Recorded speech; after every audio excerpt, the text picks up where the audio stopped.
Hello मेरे प्यारे विद्यार्थियों, कैसे हैं आप सभी। स्वागत है आप सभी का आपके अपने यूट्यूब चैनल यम्मी वाला पर।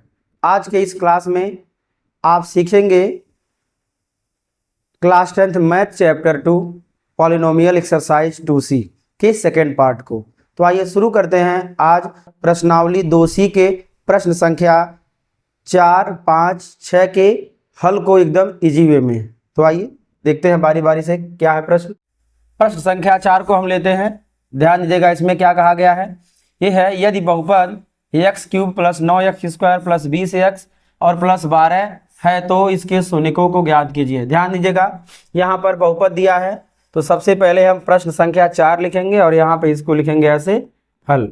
तो सबसे पहले हम क्या लिख लेंगे, यहाँ लिखेंगे हम px अर्थात बहुपद px मतलब चर x में बहुपद कितना दिया है। ध्यान दीजिएगा, ये दिया है x³ और प्लस कितना दिया है 9x² और प्लस कितना दिया है, ये दिया है 20x और दिया है +12। क्लियर। ध्यान दीजिएगा, ये 3 घात वाला अर्थात ये त्रिघात बहुपद है। और आप हमेशा याद रखिएगा, जब बहुपद त्रिघात होता है तो उसके शून्यक को निकालने के लिए 2 तरीका हो सकता है। एक जो गुणांकों और शून्यकों में संबंध होता है उससे आप निकाल सकते हैं, लेकिन ये थोड़ा लॉन्ग पड़ेगा। और सबसे आसान क्या तरीका है, ध्यान दीजिएगा, यहाँ पर जो 12 है ना, यहाँ पर जो 12 है, 12 के कौन कौन गुणनखंड होंगे। तो सबसे पहले हम शुरू करते हैं, ध्यान दीजिएगा 1 से। 1, 2, 3, 4, 6 और 12। अभाज्य गुणनखंड की बात नहीं कर रहे हैं, हम गुणनखंड की बात कर रहे हैं। तो 1, 2, 3, 4, 6 और 12 इतने गुणनखंड होंगे। अब इन गुणनखंडों में प्लस का भी ले सकते हैं और माइनस का भी। तो x का ऐसा कौन सा मान हम ले, किसमें 12 के जो फैक्टर हैं कौन कौन से हैं, ये 1 भी होगा, 2 होगा, 3 होगा, 4 होगा, 6 होगा और 12 होगा। इनमें से या तो प्लस का हम इसको करके लें या तो माइनस का करके लें। क्लियर। तो इसमें से कोई धनात्मक संख्या या ऋणात्मक संख्या ऐसा ले हम जो बहुपद का मान शून्य कर दे। तो हम कहाँ से शुरू करते हैं, ध्यान दीजिएगा, यहाँ पे सभी प्लस प्लस है। क्लियर। जब सभी प्लस प्लस है तो सीधी सी बात है, x का मान यदि हम धनात्मक लेंगे तो बहुपद का मान शून्य नहीं होगा। अर्थात कोई भी धनात्मक संख्या लेंगे तो हमें मिलने वाला नहीं है बहुपद का मान शून्य। इसलिए हम क्या लेंगे, माइनस का लेना शुरू करेंगे। तो सबसे पहले शुरुआत कहाँ से करें, 1 से करें। यदि हम -1 भरे, जरा देखें, यदि -1 भरते हैं तो चांस है आने का। क्यों, -1 हो जाएगा, ये हो जाएगा 9, ये हो जाएगा -20 तो आ जाएगा और 12 ये है, 12 9 21 और 21 हो जाएगा। तो इसलिए हम क्या करेंगे, अब आप इसको यहाँ पे ध्यान से देखिएगा। ऐसे जब 3 घात वाले पद आते हैं तो इसको ऐसे करके लगाएंगे और आप इसको ध्यान से देखिए, सुनिए और समझिए। क्लियर। तो यहाँ पे हम लिखेंगे, ध्यान दीजिएगा, x बराबर -1, x बराबर -1 बहुपद में रखने पर। कहाँ रखने पर, बहुपद में रखने पर। ध्यान दीजिएगा, इसको बोलते हैं गुणनखंड पर में। कौन सा पर में बोलेंगे, गुणनखंड पर में से हम इसको लगा रहे हैं। x बराबर -1 बहुपद में रखने पर तो ध्यान दीजिएगा कितना हो जाएगा, p-1 लिख लेंगे। और देखिए तब क्या हो जाएगा, ये जहाँ जहाँ x है वहाँ -1 पुट कर देंगे।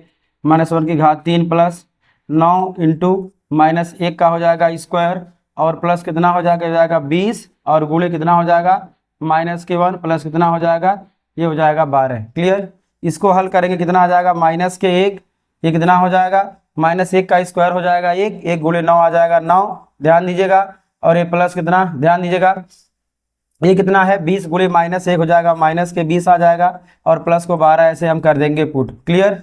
अब देखिएगा, -1 -20 होगा -21 प्लस 9 12 कितना होता है 21। इस प्रकार -21 + 21 कितना आ जाएगा 0। यहाँ लिख लेंगे, चूंकि ध्यान दीजिएगा p-1 बराबर 0 अर्थात, ध्यान दीजिएगा, अर्थात x बराबर -1 बहुपद में रखने पर। ध्यान दीजिएगा, क्या लिखेंगे हम, यहां लिखेंगे हम ऐसे, x बराबर -1 बहुपद में रखने पर, बहुपद में रखने पर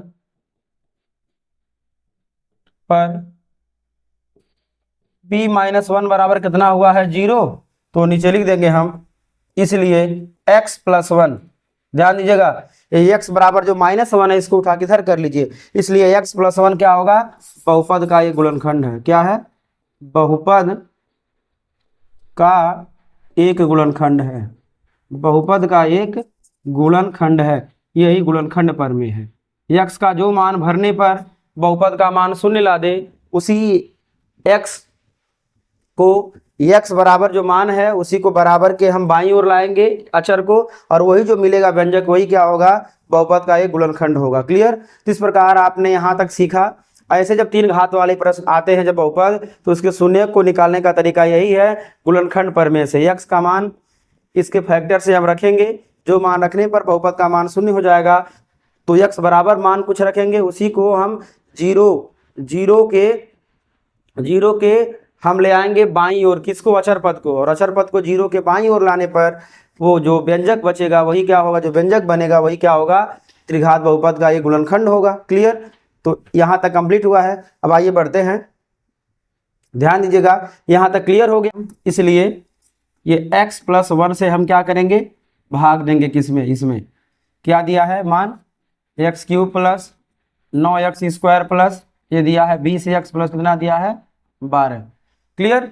अब हम इससे इसमें भाग करेंगे। भाग करने के लिए पहला हमको यहाँ से काटना होता है, तो कितने का गुणा करें, x³ हो जाए, x² का गुणा करेंगे यहाँ, तो x हो जाएगा x³ गुणा करेंगे, ये हो जाएगा प्लस के x²। क्लियर। इसको घटाते हैं, माइनस माइनस प्लस माइनस से कैंसिल हो जाएगा, 9x² में से x² जहाँ कितना आ जाएगा, ये आ जाएगा 8x², और यहाँ पे हम कितना लिख लेंगे, ये हो जाएगा 20x।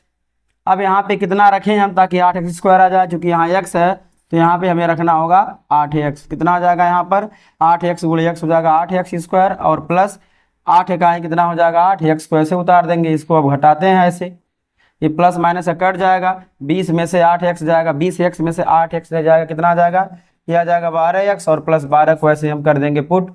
अब कितने का यहाँ कितना यहाँ रखें ताकि 12x आ जाए, तो सीधी सी बात है 12 रखेंगे, तो यहाँ हो जाएगा 12x और धन 12 का कितना हो जाएगा 12। इसको घटाते हैं, पूरा कितना हो जाएगा कैंसल। क्लियर। हमने इस प्रकार इसको यहाँ दिया भाग। अब यहाँ आ जाएंगे पुनः, ध्यान दीजिएगा, अब पुनः क्या करेंगे, जो बहुपद दिया उसी को ऐसे लिखेंगे। क्या करेंगे, हम लिखेंगे यहाँ पर x³ प्लस, ध्यान दीजिएगा 9x² प्लस 20x प्लस कितना लिख देंगे हम 12। अब बराबर आपको ध्यान देना है, अब आपको यहाँ पे ध्यान देना है, ये जो है 2 खंडों से मिलकर बना है, एक इससे मिलकर बना है, एक इससे मिलकर बना है। क्यों, भाज्य बराबर भाजक गुणे भागफल धन शेषफल, शेषफल 0 है, इन दोनों का गुणा करेंगे तो उतना आ जाएगा। तो यही हम लिख लेंगे, कितना हो जाएगा x + 1 इंटू कितना अभी लिखा गया ऊपर भागफल आया है x² प्लस 8x प्लस कितना आया है, ध्यान दीजिएगा ये आया है 12। क्लियर। तो ध्यान दीजिएगा ये x + 1 तो ऐसे उतार लेंगे हम, और देखिए इसको हमें फैक्टर करना है, इसको क्या करना है, इसको हमें करना है फैक्टर। तो ध्यान दीजिएगा यदि ऐसे दिए हो प्लस, केवल प्लस में हो, तो एक काम कीजिए, इसको शॉर्टकट में कैसे हल करते हैं, 12 को ऐसे तोड़िए, जोड़ने घटाने पर कितना आ जाए 8 आ जाए। तो ध्यान दीजिएगा 6 दूना 12, 6 2 8 आ जाएगा। तो ऐसे जब फैक्टर रहते हैं तो क्या करते हैं, डायरेक्ट हम लिख लेंगे x + 2 एक ब्रैकेट में, और x प्लस कितना हो जाएगा 6 एक ब्रैकेट में। ये आप इसको फैक्टर करना जानते हैं, आप इसको फैक्टर करना जानते हैं, इसलिए हम इसको यहाँ पे डायरेक्ट कर दिए हैं। यदि आपको दिक्कत होगा तो आप इसको नीचे ले भी सकते हैं, कैसे, 8x को 2x धन 6x करके कॉमन लेके आप कर सकते हैं, हमने इसको डायरेक्ट लिखा है। क्लियर। तो इसका फैक्टर कितना हो जाएगा, यहाँ पर हो जाएगा, तो नीचे लिख लेंगे हम शून्य के लिए, ध्यान दीजिएगा यहाँ लिख लेंगे ऐसे शून्यकों के लिए, ध्यान दीजिएगा शून्यकों के लिए क्या हो जाएगा, x + 1 बराबर 0, तो कितना हो जाएगा x बराबर -1 आंसर, ये तो पहले से पता है। x + 2 बराबर कितना हो जाएगा 0, तो x बराबर कितना आ जाएगा, ये हो जाएगा -2 आंसर। और x + 6 बराबर कितना हो जाएगा 0, तो x बराबर कितना आ जाएगा -6। क्लियर, ये आंसर हुआ है। इसलिए अल्फा बराबर कितना हो जाएगा -1, बीटा बराबर कितना हो जाएगा -2, और गामा कितना हो जाएगा -6। ये हुआ तीनों आंसर। क्लियर। ये एक तरीका है लगाने का, एक दूसरा तरीका भी है, लेकिन वो भी लगभग इतने ही टर्म में, इतने ही लाइन में होगा, इसलिए सबसे आसान तरीका है इसको लगाना। क्लियर। हमने क्या किया, ध्यान दीजिएगा, मैं आपको फिर से रिपीट कर देता हूं। हमने बहुपद को ऐसे लिखा, ध्यान दीजिएगा, हमने बहुपद को ऐसे लिखा और 12 का जो 12 दिया था, 12 किसका गुणन, 12 के कौन कौन गुणनखंड है, 1 2 3 4 6 12। क्योंकि बहुपद में सब धनात्मक चिन्ह है, इसलिए कोई ऋण संख्या लेने पर ही बहुपद का मान शून्य आएगा। तो हमने x बराबर -1 बहुपद में रखा, बहुपद का मान आया शून्य। क्योंकि p -1 बराबर 0 आया, अर्थात x बराबर -1 बहुपद में रखने पर बहुपद का मान शून्य आया, इसलिए x + 1 बहुपद का ये गुणनखंड होगा या गुणनखंड है। यही क्या है, यही गुणनखंड पर में है। अब हमें एक गुणनखंड मिल गया है, तो हमने क्या किया है, हमने एक गुणनखंड से क्या किया है, बहुपद में भाग कर दिया है। भागफल कितना है, x² + 8x + 12 आया है। अब दोनों भाज्य और देखिए भाजक और भागफल का गुणनफल किसके बराबर होगा, भाज्य के होगा। कब, जब शेषफल रहे शून्य तब। तो हमने इस भाज्य को भाजक और भागफल के गुणनफल के रूप में लिख दिया है। अब इसको ऐसे उतार दिया, इसका फैक्टर करेंगे इतना आएगा, आप करके देख सकते हैं। और शून्य के लिए हम बहुपद के मान को शून्य करते हैं, तो हम यहाँ फैक्टर के मान को शून्य कर दिए, आपके सामने यहाँ पर आ गया है। क्लियर, तो ध्यान दीजिएगा आप, यहाँ पे प्रश्न संख्या आपका 4 हुआ कंप्लीट। आइए बढ़ते हैं प्रश्न संख्या 5 की ओर।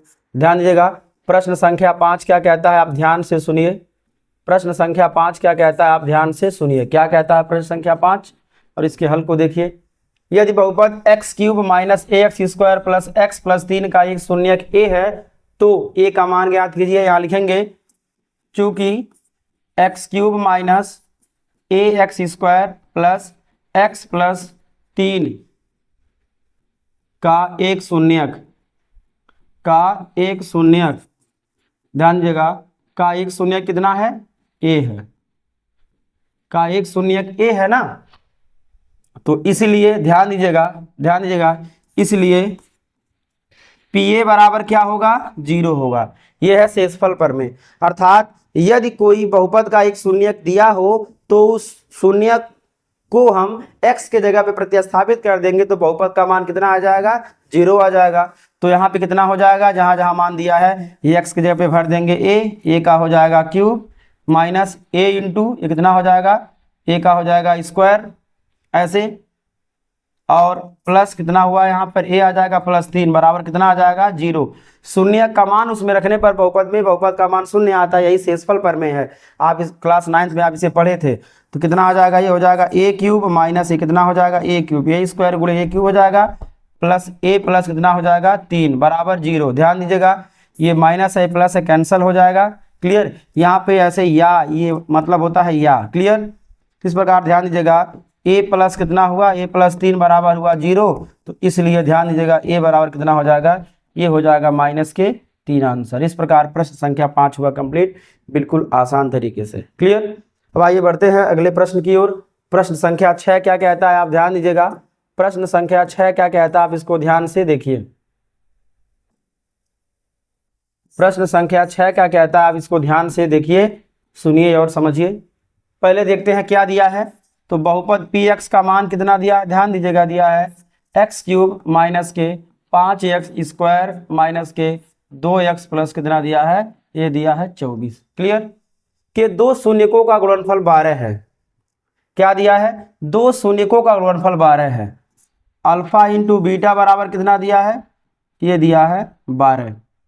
तो इसके शून्यकों को ज्ञात कीजिए। हमें क्या निकालना है, अल्फा बराबर क्वेश्चन मार्क, बीटा बराबर क्वेश्चन मार्क, और गामा बराबर क्या निकालना है, क्वेश्चन मार्क। ये हमसे पूछा गया है। क्लियर, आइए अब देखिए कैसे बारी बारी से इसको निकालते हैं और कैसे आएगा। देखिए सबसे आसान तरीका, पहले उसी को निकालिए जिससे आ सके। तो आप या तो पहले एक एक मूलों का योगफल निकालिए, कई तरीके हैं, या तो पहले आप एक एक मूलों के योगफल को निकालिए और वहां से रख के निकालिए। हम तो कहेंगे सबसे आसान तरीका है alpha into beta into gamma बराबर -d/a होता है, वहीं से इसको निकाल लेते हैं। क्लियर, तो यहाँ पे हमें निकालना है, पहले अल्फा इंटू बीटा का मान दिया है, गामा आराम से निकल जाएगा। ध्यान दीजिएगा, यहाँ पर यहाँ लिखेंगे हम alpha into beta into gamma बराबर -d/a से। ध्यान दीजिएगा, अल्फा इंटू बीटा का मान कितना दिया है, ये दिया है 12, और इंटू गामा बराबर क्या हो जाएगा, ध्यान दीजिएगा, माइनस को पहले पुट कर दीजिए। देखिए d क्या होता है, d होता है अचर पद। अचर पद कितना दिया है, ये दिया है 24 बटे ए का मान कितना दिया है, ए होता है, ध्यान दीजिएगा, एक्स क्यूब का गुणांक। यहाँ पे क्या है, कुछ नहीं लिखा है, तो एक को ऐसे उतार देंगे। क्लियर। अब देखिए, इसलिए गामा बराबर क्या हो जाएगा, माइनस के 24/12। कितना आ जाएगा, 12 दूना 24, माइनस को ऐसे उतार देंगे, काटे या इसको न काटे, चलिए काट देते हैं। क्लियर।